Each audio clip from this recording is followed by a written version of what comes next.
Hey, folks. How's everybody going today? This is Kaiser from Kaisers Kastle, and I have a distinguished guest. I'm really looking forward to this chat. I got a chat with him one time. Um, he started, when I first recognized him, he was a former Marine, Ura Semper Fi, and he went on to become a activist, and when I say activist, I mean a real activist. He even had a show called Adam versus the Man. If you guys want to research that, look it up. Please do.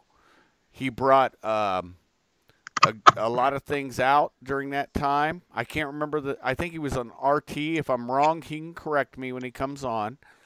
The other thing was he's an author of a book called Freedom. You guys can find it anytime you want. He has a website. He can tell you guys all about that. There will be links in the description afterwards. I met him. He's a presidential candidate, and he happened to stop in my hometown. That's the picture you're seeing with his lovely dog. You guys know I have 4 dogs. But it was really nice meeting this gentleman. He's a hail fellow well met. And Adam, please feel free to jump in and fill in the gaps, brother.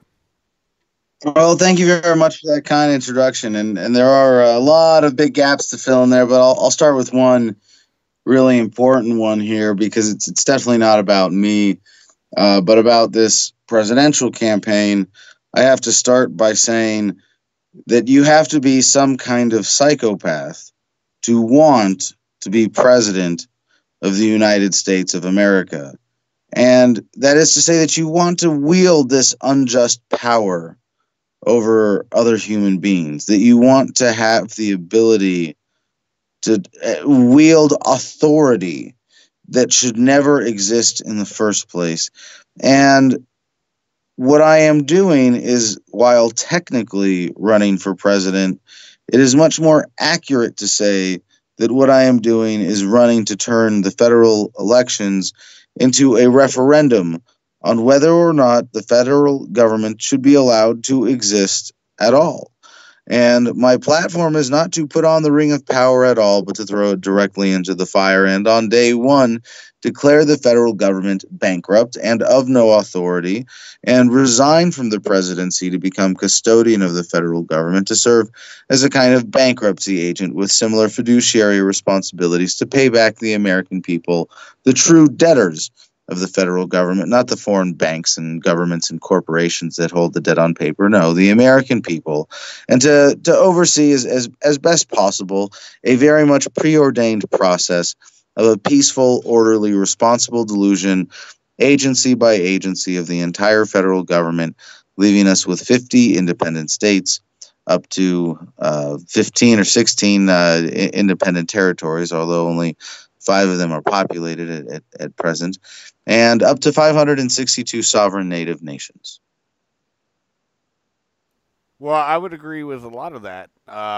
Like I said, your book, Freedom, I passed it out to people I know. And what I'll say is your platform, you have not stated anything other than that ever. Somebody's typing in that you're a communist. He's not. He's actually a combat veteran. He did fight for this nation. He is a libertarian, a classical libertarian. And there's other stuff people will try to besmirch. And look, if you want to do that, that's fine. That's your opinion. But that's not mine. I've actually met him. Yes, no, and if I may address that, since you bring it up, sir. Right.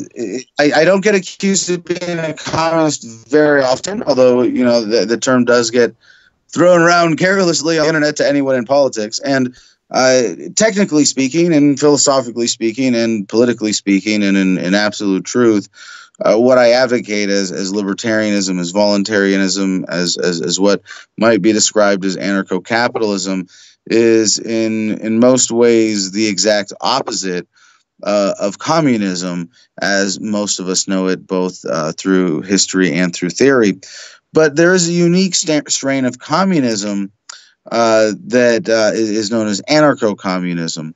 And I must admit to having a certain degree of sympathy and willingness to ally with those who could be included under the banner of voluntarism. And if I may explain, and this to make a bigger point, is that when we establish that rights are universal and unviolable, then we also must recognize that we have the right to organize in communities as we see fit. Now, for me, I live in the middle of nowhere down 3 miles of dirt road, and I'm building my own little freedom farm out in the middle of nowhere because that's the lifestyle that I choose. But if people want to live in cities, if people want to live in communities, if they come together nonviolently, if they come together in respect for private property, if they come together on a contractual basis, they hold no one hostage, they force their views on no one else, and they adhere to the basic ethical principle that really is at the core of what I believe in as the most priority, which is that all human relations should be voluntary based on a universal standard of ethics founded in self-ownership, then I'm certainly willing to let them have their experiments, and I would suggest by my understanding of economics that they will fail. But we should allow them to have that experiment, and we should be willing to work together with all those who would help get government out of the way for all of us to be able to conduct all experiments that we would choose in freedom. Now, there's a lot to unpack there, but here's what I say. From what you've stated, you would have, from voluntarism, from what I read in your book, this is what I took away from it. You can correct me if I'm wrong at any point, okay? But like you said, contractually, if people want to live alone in their own computers or their own communities and their own, have freedom of speech, say whatever they want. It doesn't matter if it's extreme right, extreme left, this, that, and the other. Would you agree with that? If, let's say, blacks wanted to have a black community, whites wanted to have a white community, Jewish people wanted to have a Jewish community, that's not a problem, is it? Sure. I mean, and there's a section in the book on racism, and if I could sum it up, racism in and of itself is not so much ethically wrong as it is just dumb. We all have preferences based on race. Is it racist to if you're selling suntan lotion to not pitch to black people as much as pale Northern Europeans? Obviously, no one would fault you for that. That's a race-based product, and discrimination on racial grounds. I hate to say it in these terms because it's so un-PC, can be appropriate. Obviously, racism historically has been used as a justification for great evil, for great violence, for great enslavement. And that is what is wrong, absolutely, unquestionably. And in the sense that I am not a racist in any sense possible, that unless you want to define that in a way that includes every human being, I still want to let racists congregate. I don't want to use violence to stop. I do want to use violence to stop them from harming other people. But the general social approach, especially as we see on Facebook, of we're going to hide racism, we're going to let it, insidiously take over a massive political system. That's obviously not working. We can do better than that, and humanity is making progress. We've become less racist with every generation, if not with every year, with every day, with every moment, and that's a beautiful part of human progress. as we see the current problem of racism, I would like it to be addressed openly and directly. And if some people really must hold on to their racism, let them create their own form of exile. Let them congregate in their own communities, and leave them alone, and allow them to be isolated. And I think as they learn the error of their ways, allow them to peaceably rejoin the rest of society. Now that's a good point that I will say that you brought up. It's more speech, not less speech. That's what I push. I happen to be a white guy, but whatever. I met you. I think you're a decent dude. We talked about a lot of stuff, and that's my opinion. And it doesn't change anything, other than Here's the way I look at things. First off, I'm sort of Heinleyan a little bit. If Heinlein's Starship Troopers, the fantasy writer. A little bit, yes, yes. The way what was his original? No, but his philosophy was laid out in his original series about colonizing the moon and right. Mars. Right, okay. Right, and I believe that citizenship is earned, through things, i.e., you own a business, you've taken something that you've made entrepreneurial, and you have put it out to the masses, okay? That's one way. Land ownership, that's another way. And land ownership can fit in with your thoughts, because you would have to have the land to have your group come together in agreement contractually to do that. I understand what you're talking about through your book.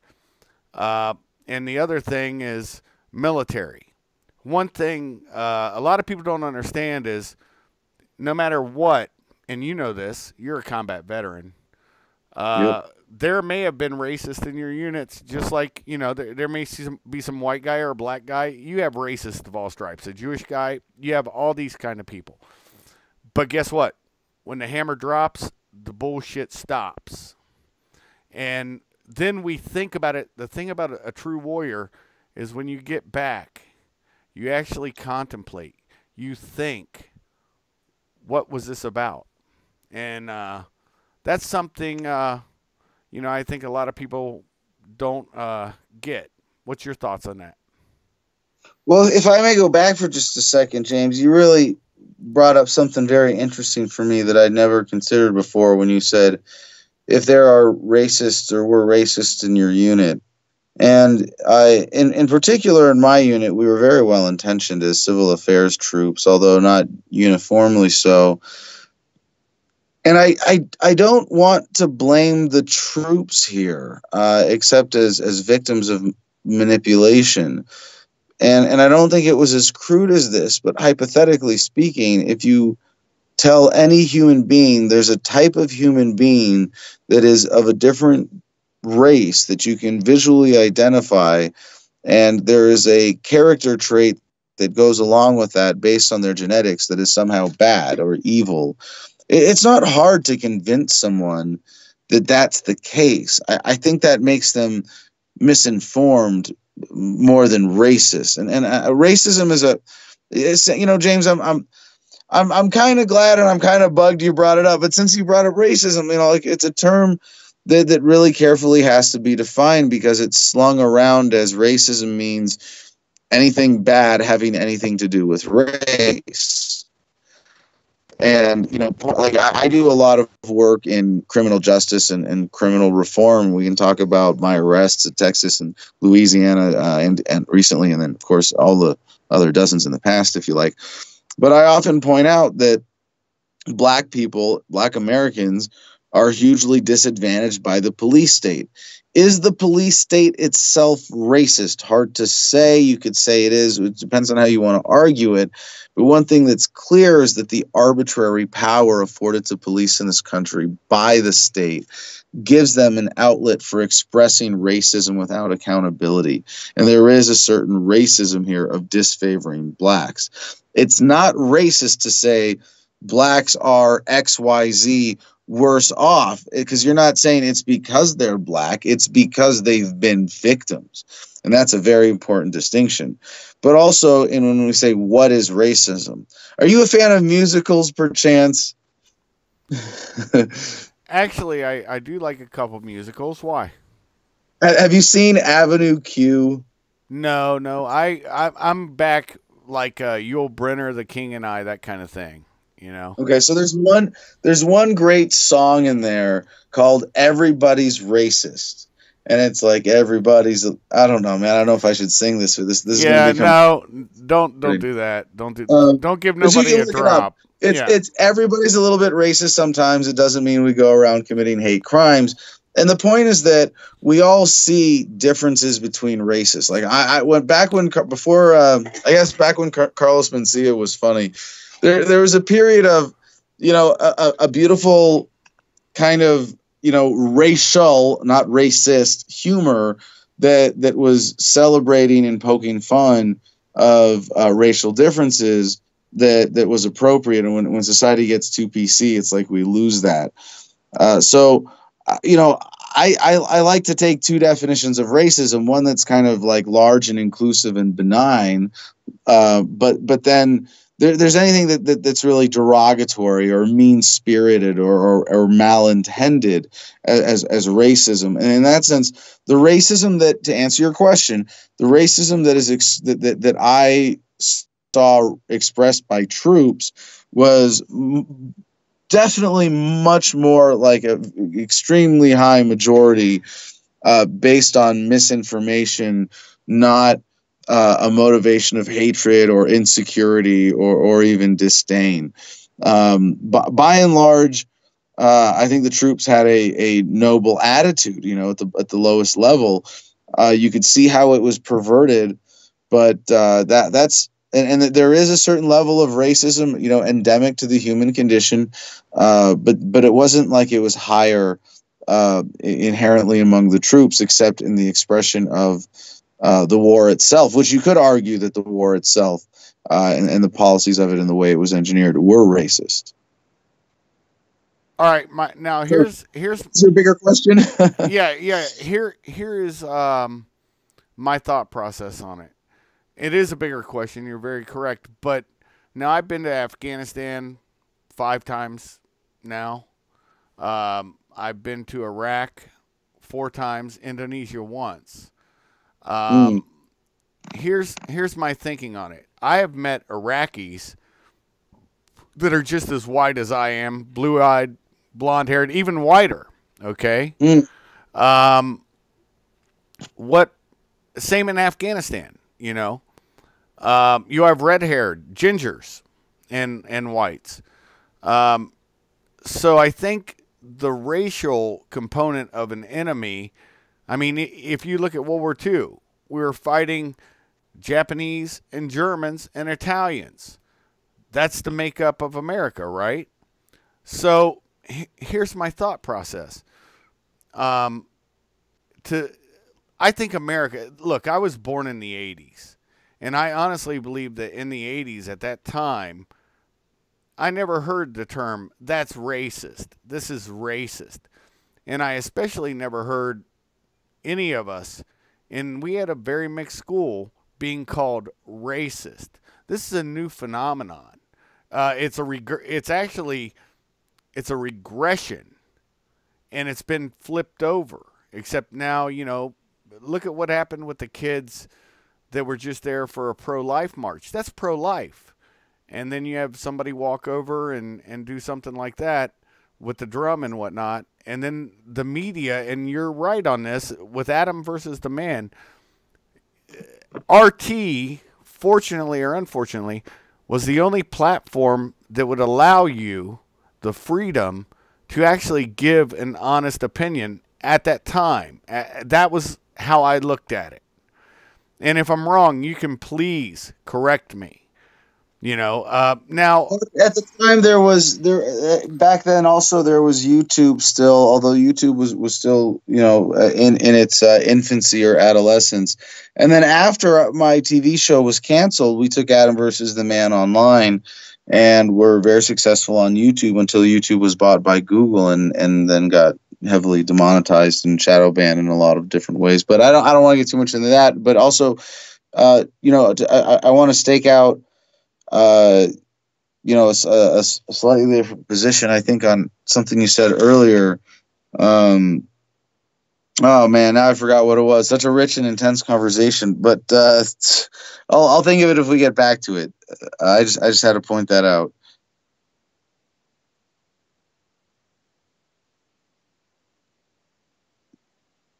Are you there? Hello, James? Okay, now I can hear you. Right. Like I said, I met you. I found you to be a decent guy. You found me to be a decent guy. We may disagree completely on politics. That matters not to me. But what does matter is that we're able to have this conversation. And that's the most important part. Right. Is that Oh, so hold on. Right. okay? I remember what the point I want to make to stake out a slightly different position from you here on the issue of racism today, because I think I'll agree with you on the bigger point that the bigger issue is statism, not racism. Racism, as we experience it today, is much more a symptom of statism. If it wasn't for the police state, the experience of racism by Black Americans and Native Americans would be not gone, but a tiny fraction of what it is today. Most of the time, when we talk about how minorities are disadvantaged in the United States today, I mean, we're talking about hiring, and I think that's going to be fixed by the market relatively soon. I mean, not like in business cycles, but within our lifetimes. And that the disadvantage of the police state, which is really the most brutal. I mean, you want to look at like, I've been arrested, I think over 4 dozen times now. When I was in locked up in Louisiana 2 weeks ago, I'm like one of the only white dudes in jail.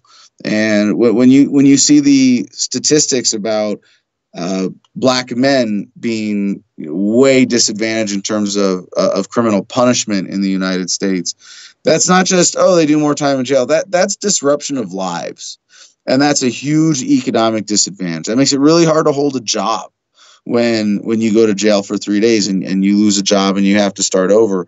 I think that's one of the most underestimated costs. And so I do disagree with you slightly. I think that is more significant than you give it credit for. But we agree that the approach is take on the state.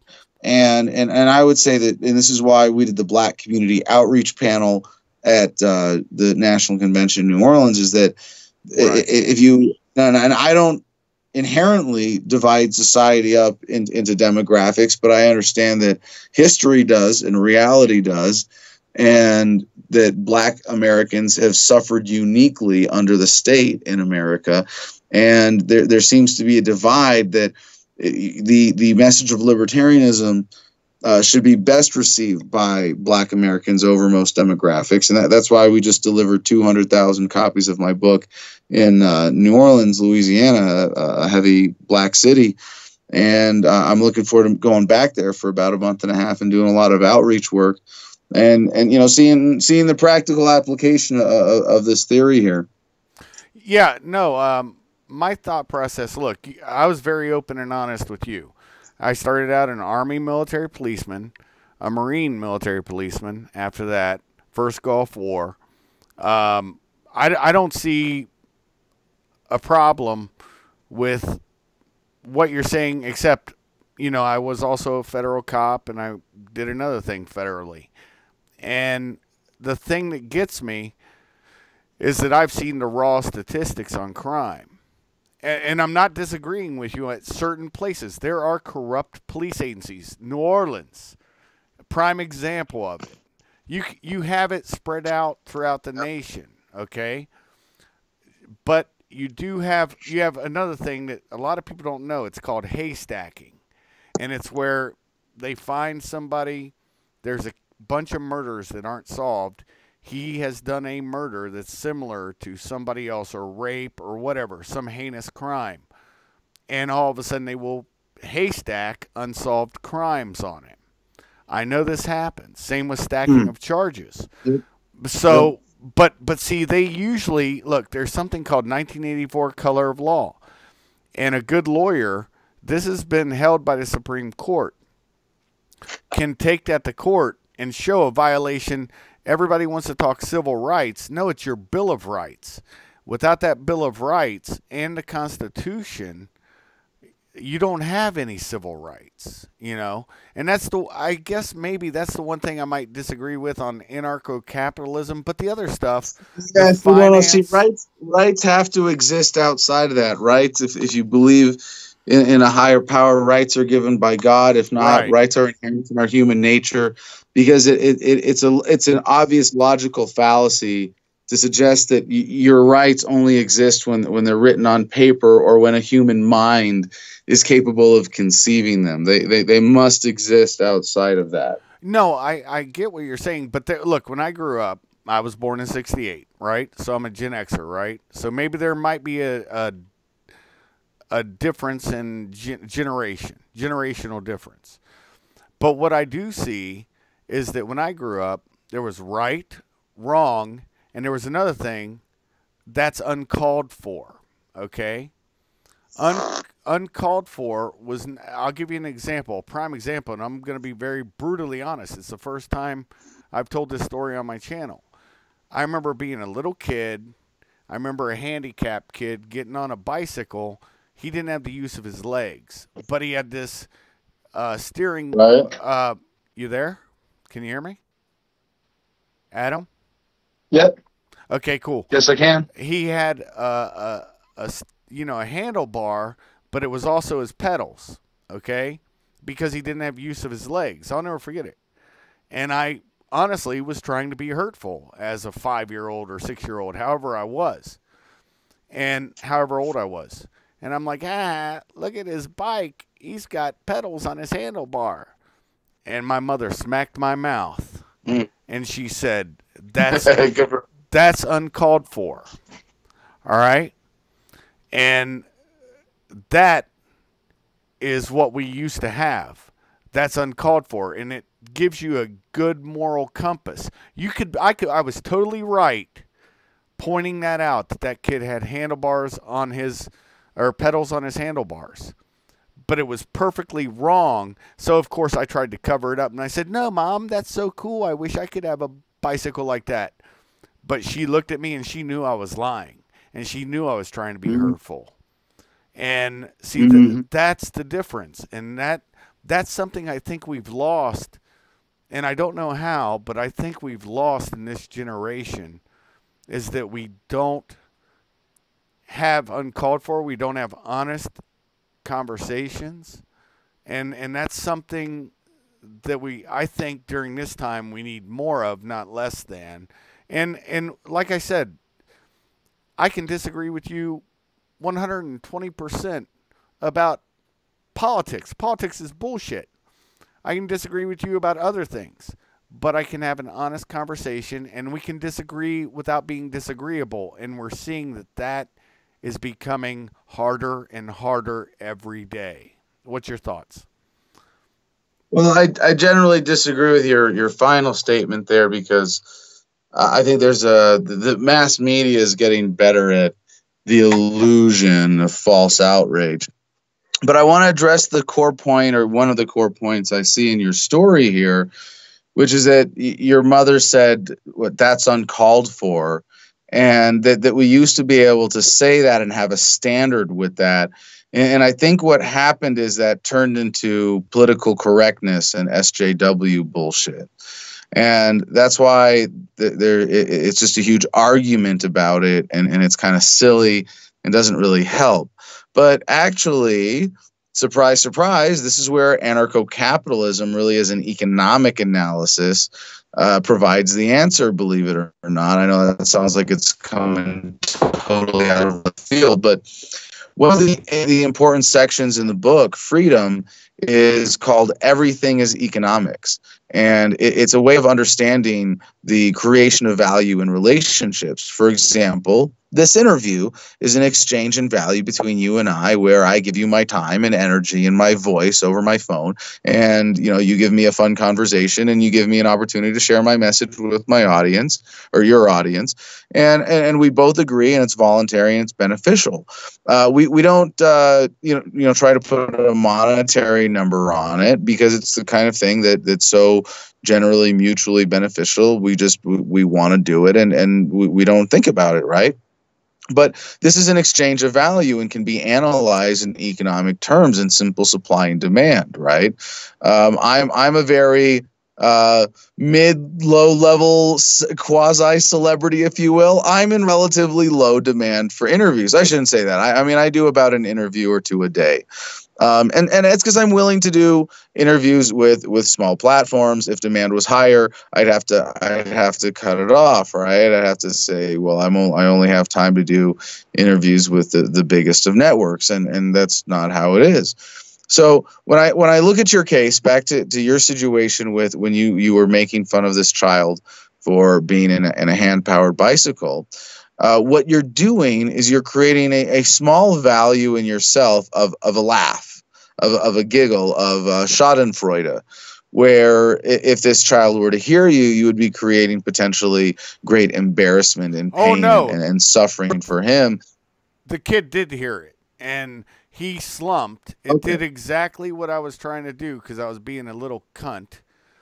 And then, okay, so you did. You were success. Sorry, that I misunderstood the story. I should have given you the benefit of the doubt there. No. I was being a little ass. So you did. But see. Okay, but this only proves my. But see, the point I was trying to make with that is very simple. By me saying to my mother, "No, that's so cool. I wish I had a bike like that." That kid's spine stood up straight, and he was proud. He was like loving that he had this hand-powered bike now. I saw the slump, I saw the stuff, and it was you wrong. were able to fix it and recover it, but you did. But your mom was right. Okay, so let me go back a step. So in the moment that you caused that emotional distress in him, you are to the extent that what you're doing, and I believe this is voluntary. This all falls into voluntary interaction, and that you are ultimately responsible for your own feelings, and that even as a child, if someone makes you upset, it is your choice to stay upset. That's fundamental emotional freedom that we all have as human beings. But what you were doing was creating that pleasure for yourself by creating pain in him. And in that case, what you're creating is a net economic loss that hypothetically you would be held accountable for. But it's so petty, right? You're held accountable by your mom's look, but it's so petty that we don't say, make it up. But in a sense, you were able to make it up right there and do justice and make things right. And so by the anarcho-capitalist economic analysis, it was a perfect exchange of value that led to a net mutual positive. It wasn't just the pain in my mother's look; it was the slap of her hand. But in saying that's uncalled for, and I guess I think I understand what you're saying about it being the beginnings of social justice, but I don't think it was. That was a woman. I'm a bastard, and I have a twin sister, and that was a woman instilling discipline and the knowledge of right, wrong, and there is an in between called uncalled for. And uncalled for is nothing more than you can be totally right, but you don't push it on other people. You don't get that Schadenfreude. You're not. Yeah. Well, I have to. Before we go any further, I have to point out I would have preferred she was able to communicate to you that's inappropriate without physically violating you, and I'm entirely against striking children for any excuse except like the Heimlich maneuver or immediate self-defense or pulling them or out of harm's way. But to strike a child in any way by an adult for punishment is always uncalled for. Okay, I mean, I've never honestly. I think I might have smacked my son twice in his life, and he's in the Marines, brother. So here's the thing, and it was You obviously screwed up. You obviously screwed up and imbued him with an authoritarian personality disorder that led him to the military, same as the rest of us. no. It's here's something that's funny. I bet if you look back in your past, we had this conversation when I was in the Army, and it was really a good conversation, and I'll share it with you. Every one of us in basic training in the Army, and same in the Marine Corps, you had an uncle, a brother, a cousin, a sister, a mother, somebody, an aunt, a grandfather, a grandmother that served in your military. And we don't have a caste system in America, but I believe we do have a military caste system. And that's just my thought process on it. I mean, Adam, do you have anybody that was military before you ever served? Yeah, my grandfather was in the Second World War and was one of the flying sergeants and awarded something that was, one level down from the Medal of Honor. Yeah, and you probably had much respect for the gentleman. This Well, is, I huh? never knew him. But did you hear stories of him or good conversations about him or what? Uh, but yes, And that's what I mean. It's something that's built up into our system, and I don't think it's the military. Look, I did another 8 years in the National Guard, and in the National Guard they do a lot more help than harm. Flooding happens, yeah, it's tornadoes. really more of a community service organization, like a militia would be. It's a lot closer to a militia model, which is the American model that the founders suggested. Exactly, and that's what I'm talking about. Contradiction. There's no contradiction to it if and I believe the one thing I do believe is that it should be along more of a militia model. Now, Okay, so the difference is that a militia is a community-based organization that serves the community. A military is a government-based organization that serves politicians. yes and no. I mean, if we look back at von Clausewitz, war is the ultimate expression of politics when all other means fail. This is just a natural fact, but it Then goes. let's stop doing politics altogether if that's what leads to war.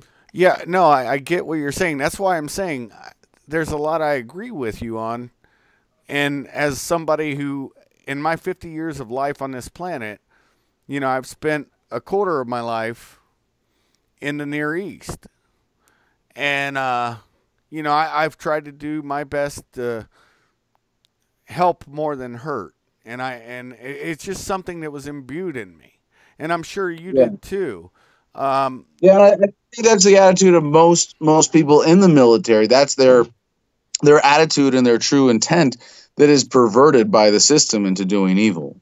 It can be, but this is the good thing. When I started contracting, I was the guy who would be responsible for anything that I did, and I didn't have politicians that would back me up. It's an old contractor's creed. You can look it up sometime, and you'll see what I mean. I mean, a lot of it's whatever, but hyperbole. But we are our country's scapegoat.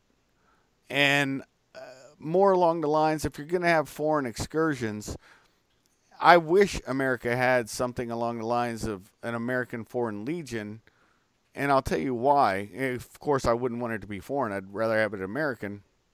But it's the people that can be serving in service for a nation, and they don't need medals. There's no...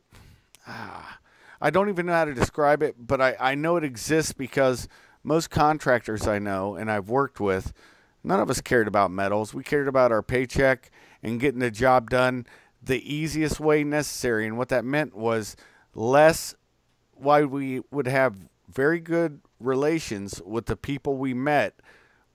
Our job was not to stand and fight. Ours was to get off the X. When the explosion happened, we would fight if we have to, but our job basically is to get the client to safety. And that's number one. That's the number one goal. If things happen and it goes sideways, well, they brought the hate to us. We didn't bring it to them. All right? Well, you have to know who the client is and who they're working for. I've worked for a bunch of different. Anyways, I don't want to get into me. Like I said, this is I really enjoy. No, this is the issue of similar responsibility, and it's one thing to get lied into it, like I think most of the U.S. troops are. Right. But once you know, and this is the tricky part is that a lot of us find ourselves in these situations where we have, like I get emails from people, probably one a day from someone in the military going, how do I get out? Or, what do I do? I'm in and I just realized that this is a racket, like what Smedley Butler really said. War is a racket, right. Yeah. And I want to get out of the Marines. How do I get out? And in some cases I have to say, you could get out now as a conscientious objector. And if you go to GIRightsHotline.org, they will walk you through that process. And of all the places, that's the place to go. But, it might be that if you're like at the end of your 4-year contract or you're at the end of a 20-year contract, that, it might be better to just to stay in, ride it out, get that pension and use that money then and that freedom to dedicate your life to working against war and working against militarism, if that's what you've really learned. Yeah, no, I would agree with you. But like I said, it's, I'm an older guy. Upon reflection, I've seen the good and the bad. Trust me on this. I don't take pleasure in anything I've done. But what I do know is that I've been responsible for everything I've done. Yeah. And that's a huge leap. Most people, that's the first step, huge leap most people aren't ready to take. Well, we have to as human beings. Look, like I said, man, this is just the reality of the situation. I could make a lot of assumptions. I could say that this person is this person by his name, but see, I could be totally wrong. I could say this person is this person. So you have to take the people individually. You have to talk with them, have hard conversations. And you know what I've found? And this is even with, I'll give you an example. Here's an example for you that blow your mind. I lost a brother of mine in Ras Al Basra to artillery fire in the first Gulf War. I went back to train Iraqi police, and I met an artilleryman. He was a lieutenant during the first Gulf War, and he fought in Basra. And he could have been the guy who pulled the lanyard to make that artillery round go and kill my bro. Now, my thought process was we started out distrustful for about 3 days. And by the end of it, he was a brother. And because he proved his mettle, I proved mine. There's a lot going on during that time. This was 05, 06, January of 05 to March of 06. But he proved himself. I proved myself to him. And that, I remember hearing stories, and I could never understand it as a youth, with my Opa. He's German, and came over, and then him being able to associate with American military guys. It was amazing. But there was a brotherhood with them, even though they were on opposite sides during the war. And I didn't understand it. I didn't understand how that could be because I'm an American. But I did understand it after that relationship. Does that make any sense, or did I just take you off the... It makes absolute sense, but I have a really, strong response to this, and it's not just, hey, well, let's organize as militias instead of militaries. It's right. That there is really a brotherhood among the warrior class. Right. of people who are willing to put their lives on the line to see justice done, to defend the innocent. And the perversion of that by governments and by militaries is perhaps the most offensive thing about the state to me, because I've experienced it. And a willing and complicit media and even academia in some points. I mean, honestly, I look from who I worked for, and I'm sure, you being you were in civil affairs, right? If I remember Yes, right. and And artillery before that. okay. Um, you know what I'm talking about. How to sow the seeds of discontent, this, that, and the other, how to start normalization, all these different things. I don't want to go into the whole litany, but you can see what's happening now has been something that's been sown. And it's something that I think a lot of Americans don't want to confront. I'd like your thoughts on that. Yeah, there is a certain denialism there. And for me, as an activist who wants to get people's attention to pay attention to deeper issues and to consider how philosophical points about ethics and politics affect their daily lives, it's very frustrating to see how much energy people put into professional sports, for example. And I think there is a certain avoidance that is a strain of the American conversation right now. But even there, I'd like to take a more positive view of things and see this just as part of human evolution. We went from watching real combat for entertainment to watching football for entertainment. I'd say that's progress. You know what? Everything you just said there, I can't disagree. I played football for 1 year, and I played baseball the rest of my time. And there is something about team sports. It bonds the men and the women's sports. That bonds the women together the way it was always supposed to be. But it has become so divisive. Just another current event. I'm all for sports. I'm all for playing sports. I just tweeted earlier today by coincidence, not knowing we were going to be talking about this, that sports would be better if we had more people playing them and less people watching them. Exactly. That's what sports are for. It's to make a healthy man or woman. That's my opinion on it. And by the way, Cold Warrior, I got the hat. I'm wearing it. Cold Warrior sent me a Boston hat for the baseball team. Yep. And it's the World Series champs hat. So, but yeah, I'm not a fan of watching sports. I think the time watching, somebody could do something productive, creative. They could get on and make their own podcast. They could enjoy it.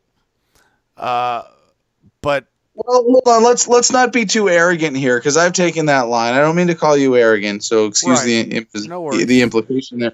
But then I do think it, like, I'm a bit of a snob myself, like, in terms of information and data. I'm a data snob, and I'm a time snob.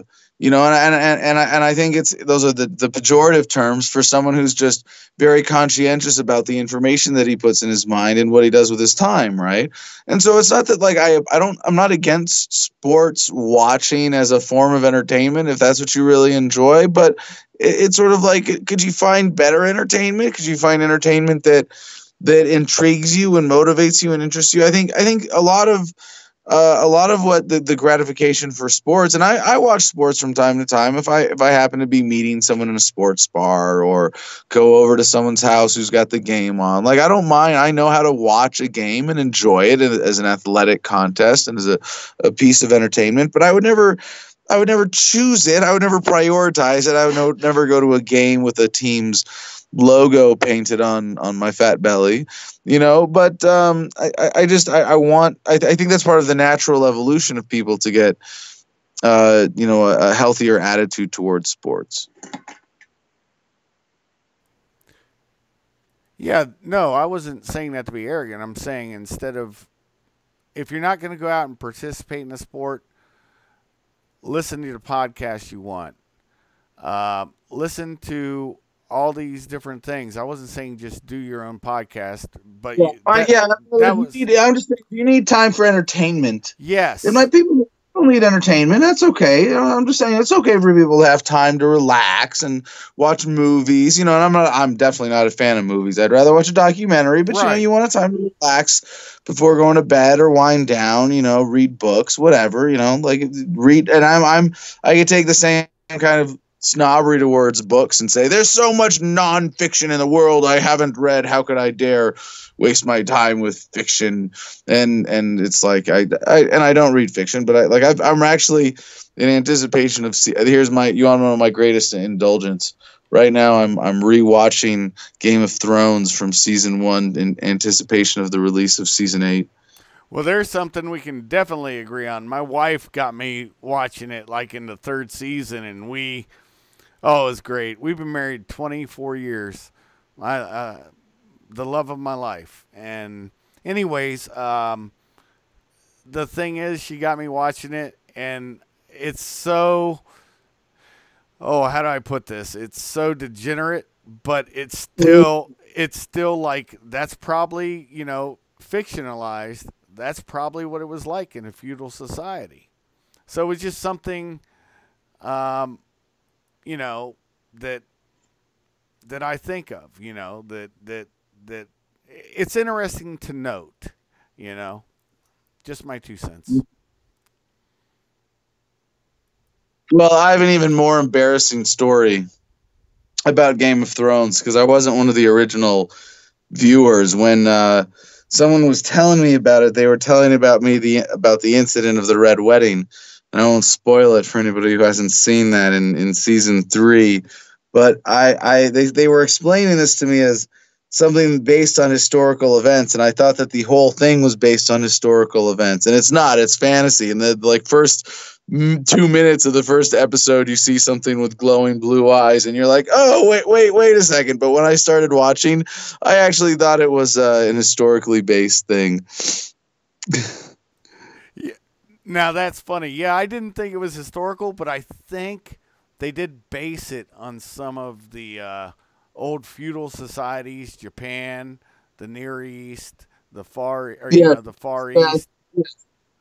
Yes, of course, it's based on a sort of a fantasy world that's a version of medieval historical reality. Yeah, and so it was it's just an interesting thing. And then they also bring in the mythos,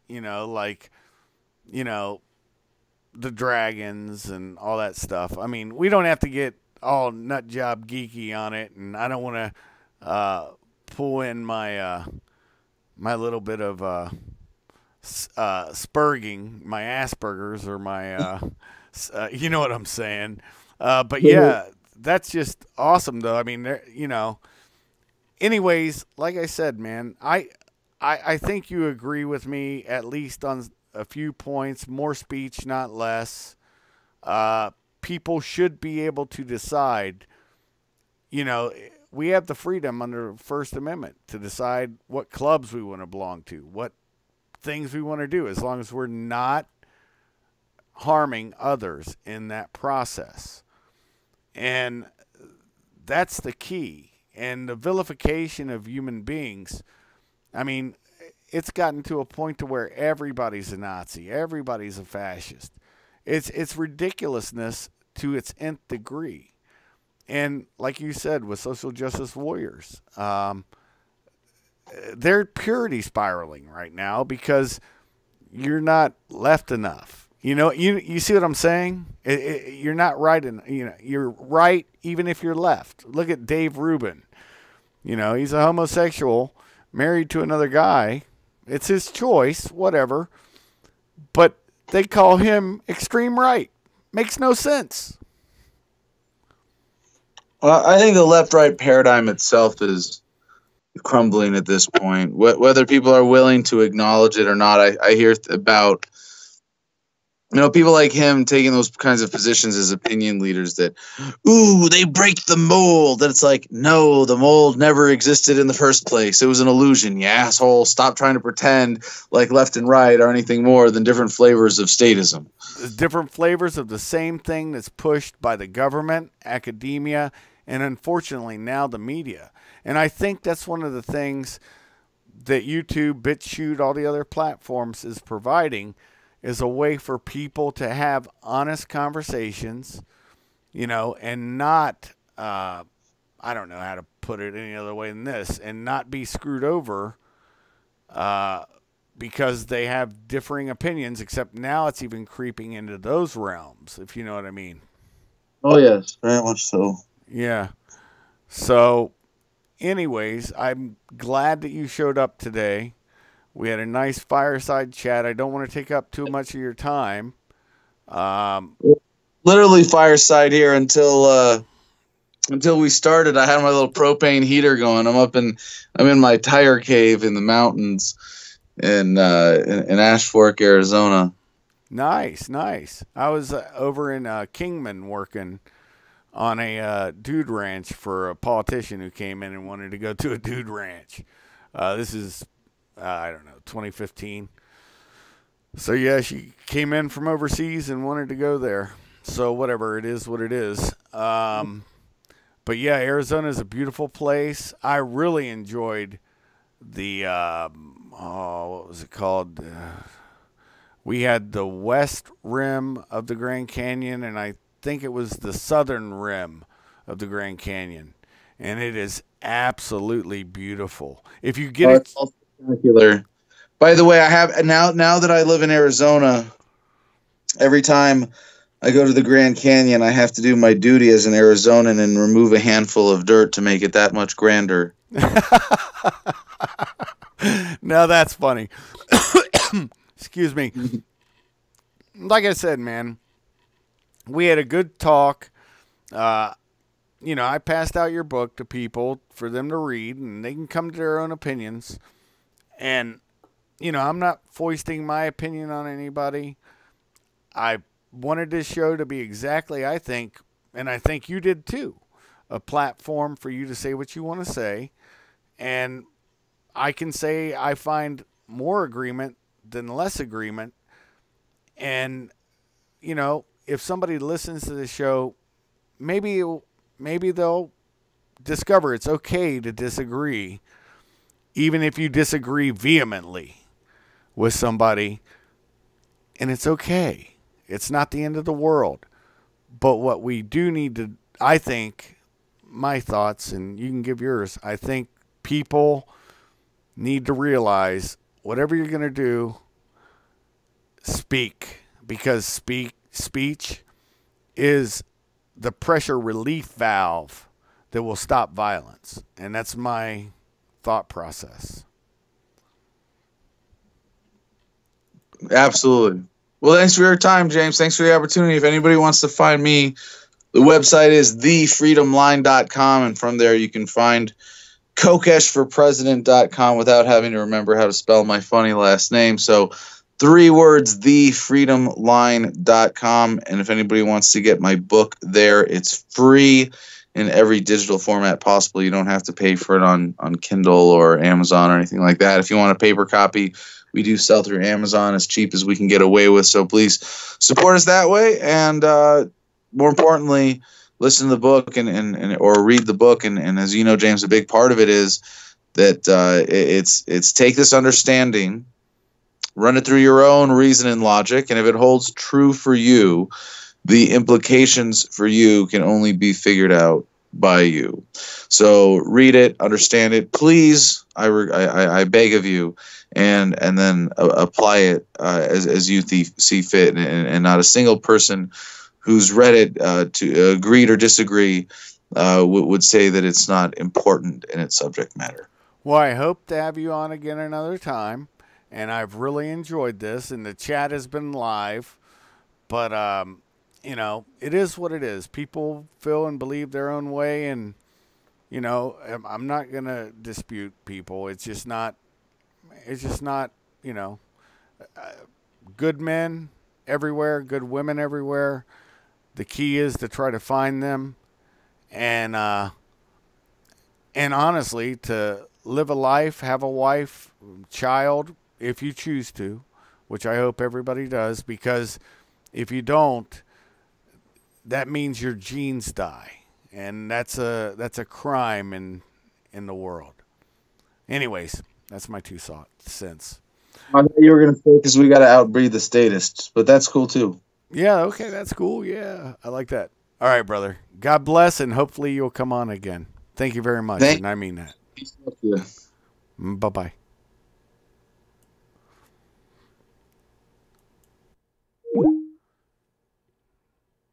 Hey, folks. I hope you've enjoyed this interview.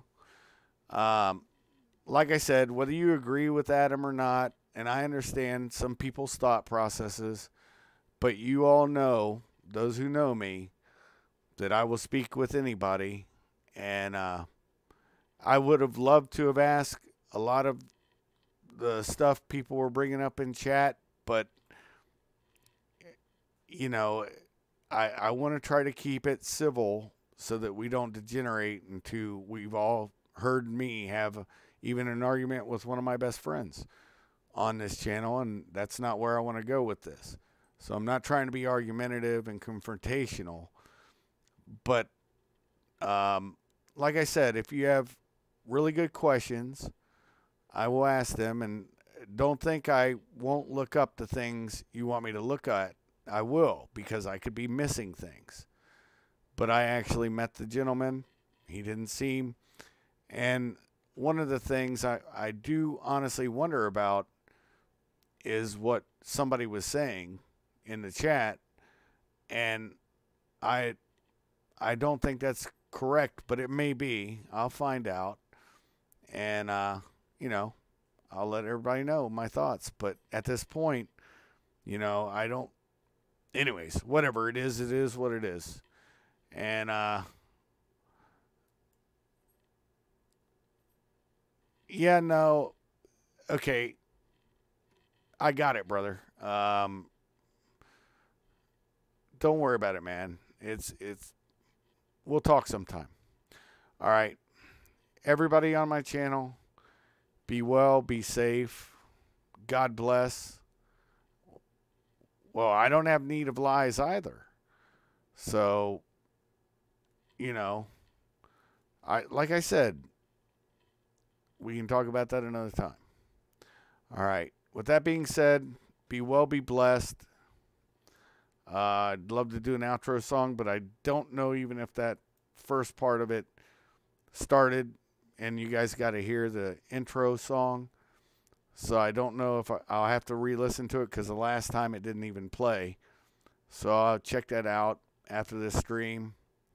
And hopefully you guys enjoyed it. If you didn't, my apologies, in all honesty. But I thought it would have been an interesting conversation. All right. God bless, be well, be safe. Shuff out.